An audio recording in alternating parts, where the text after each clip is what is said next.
And to your point, we're seeing that happen right here in Pittsburgh, right? We're seeing, an article broke. We have a mayoral race happening in Pittsburgh. We have a mayoral Democratic primary. And the story came out in The Guardian, interestingly, like this international newspaper, about Republican donors actually donating to Democrats to try to oust, like, we have a black mayor like Pittsburgh. So it says Republican donors trying to unseat Pittsburgh's progressive black mayor. It says this Democratic primary battle promises to be a big test for the progressive movement since Trump's presidential victory, and that once Trump won, after Trump's win, these Republican donors like had a meeting and basically were like, how do we get rid of this progressive black mayor and Ed Gainey, and decided to fundraise for his Democratic opponent, Cory O'Connor. This included like Republican donors that gave millions of dollars to Trump. This included Jeff Yass, who is a Pennsylvania billionaire that has put money against progressive individuals, particularly Summer Lee. So like, how do we respond here in Pittsburgh, where we're actually seeing, here's this Republican investment, but a Republican investment in like this young Democratic mayor to unseat somebody that's more progressive? Well, I mean, this is why we always say all politics is local. Like, this is a time where we have to look at the most impacted people, right? I think that all of these elections coming up are going to emphasize how drastically our quality of lives are going to shift one way or the other. And awareness is a huge point with this election locally, right? I think we have almost everybody except for the DA up for election, right? Just about. And contesting against a lot of these political fundraisers is a daunting task, but, we also have to look, we talked about this over the weekend, Kamala raised a lot of money and still lost. Yeah. You know what I mean? So there just because they're raising money and throwing money behind donors, you know what I mean? They still have to go out there and vote at the polls. True, but it's also interesting that, because Cory O'Connor has said he's a progressive. Yeah. Right? He said like he's a staunch Democrat, but it said that, according to an email seen by The Guardian, Jeff Kendall, a trustee of the conservative nonprofit Commonwealth Partners, invited interesting parties to a meeting with O'Connor at a private social club in Pittsburgh. Jeffrey Yass, the billionaire financier and Republican mega donor, has previously been linked to Commonwealth Partners.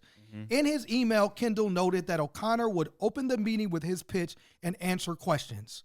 You know what I'm saying? And so here is this conservative Republican organization that has links to, Jeff Yass came out in support of Donald Trump, right? In a private, it's kind of like what we believe politics actually is, right? And how these Democrats themselves become compromised. Y'all at a private social club, y'all having a meeting with all the big money folks, right? And then and obviously to get that money, you have to do something. Right. You have to make some type of decision or support. You know what I'm saying? And so it says the other speaker was a guy named Kent Gates. It says Gates it says serves as senior director of strategic planning for a Republican consulting firm that received more than $1.4 million from Trump's leadership PAC, Never Surrender. And so it again, like, I think for us, it is kind of that piece around, obviously at One Hood, we're involved in educating people about like why we should vote, why we should get involved in politics. But it looks, I mean, we saw Elon Musk move to Pittsburgh and put hundreds of millions of dollars, 277 million conservatively, to elect Donald Trump. Will we see, coming to you, Miracle, an attempt to buy races? And this looks like an attempt like that, an attempt to like buy this race and put all this money to remove this progressive candidate. And again, it's also a piece where are the other Democrats that supposedly ride for incumbents? So how should we view this move? This is why Citizens United was a horrible Supreme Court decision. Yes. That basically allowed all of this unfettered money to come into the elections, and people can literally buy, when we're talking about buying elections, buying politicians, We are talking about billionaires being able to literally at the drop of a dime, drop hundreds of thousands of dollars for ads, for targeting, to hire folks, to do robocalls, to pay people to put horrible messaging out that then either depresses the vote so you feel like you do not have power to vote, or that you vote for someone else. And what we need to do is pass campaign finance reform. Yes. We've started to do some stuff on the local level. We need to pass campaign finance reform. We need to end the gift ban, because in Pennsylvania, we don't have rules on the books that say you can't bribe a politician. So if you want to fly out your favorite politician, if you want to wine and dine them, you can, right? So when we think about Clarence Thomas, and, being the real life baddie and being flown out and getting his mom a house and getting his, cousins and all those people gifts, this is how it happens. And so in order to stop this corruption, we have to pass legislation for this to happen. We have to be in the streets. We have to be fighting and basically telling these politicians, if you do not want to deal with this, get this money out of our elections. Yes. And let us have free and fair elections. Let us speak out against billionaires buying stuff. A lot of times people think that, we've been accused of being Soros plants, right? We don't get money from Soros, but people think we do, right? Yes. And they think that any progressive person that's invested in has this one billionaire pulling the strings.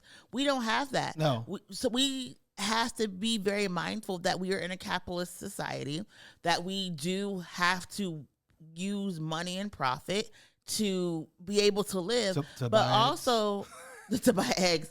But also, we as people have resources. We have mutual aid. Yes. We can show up for each other. We can push back. We do not have to dog whistle ourselves to election. We do not have to bend to these Republicans who are literally trying to do that. And I think that one of the things we have to ban organizations like AIPAC that does stuff like this. We have to ban organizations that are out here, whether it is Republicans, Democrats, the NRA. The NRA does the same thing. Right. They put all this money into elections. They buy these ads and they make people think that in order to win, the right to life, the same thing. These multi-billion corporations that are literally poisoning our system. Yeah. The last thing I'll say, I always tell people, and they like to laugh at me, that we could have high-speed rail in the United States of America. Yes, here you go. The reason we do not have high-speed rail in the United States is Southwest Airlines literally spent millions upon millions of dollars lobbying Congress, lobbying state and local electeds to kill and delay all of this legislation and investment into high-speed rail. And now we are traveling the same way we are in 2025 that we did in the 1990s. Praying on them planes. Praying to God, worried that these planes are going to fall apart when we can have high-speed rail, please. and be in a modern society, whether it is healthcare, legalization of marijuana and cannabis, whether it is affordable housing, affordable college, all these things that the people want, billionaires have stopped, and that is the problem with having all of this money. So we need campaign finance.